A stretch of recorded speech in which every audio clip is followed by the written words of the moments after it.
Sometimes పిల్లలకి కానీ, పెద్దవాళ్ళకి కానీ ముక్కులోంచి బ్లీడింగ్ అవుతూ ఉంటుంది సార్. ఆ బ్లీడింగ్ అనేది మనం ఎలా తీసుకోవాలి? అది బ్లీడింగ్ ఏంటి అంటే సమ్‌టైమ్స్ ఎక్కువగా కరెక్ట్. అసలు ఇదవ్వదు. కంట్రోల్ కూడా కాదు. ఏదైనా దెబ్బ తగిలిందని అనుకోవచ్చా? లేకపోతే దానికి ఇంటర్నల్ బ్లీడింగ్ అవ్వడానికి మెయిన్ రీజన్ ఏంటి అసలు? అలా ఎందుకు అవుతూ ఉంటుంది? అంటే ఎస్పెషల్లీ మీరు చెప్పినట్టు పిల్లల్లో ఇది కొంచెం common.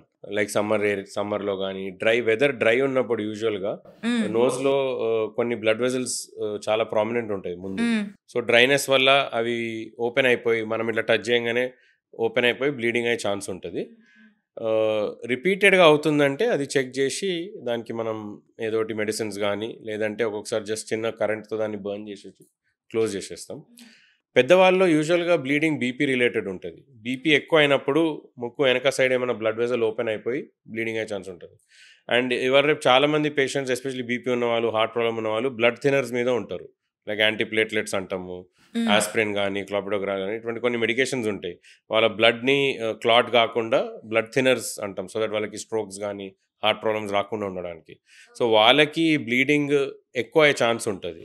Okay. So, mostly BP related ఉంటది అడల్ట్స్‌లో. ఓకే. అలా బ్లీడ్ అవుతూ ఉన్నప్పుడు ఏం చేయాలి అంటారు? సో, ఎవరికైనా ఇట్లా బ్లీడింగ్ అయినప్పుడు ఫస్ట్ అయితే నోస్ పించ్ చేసుకోవాలి.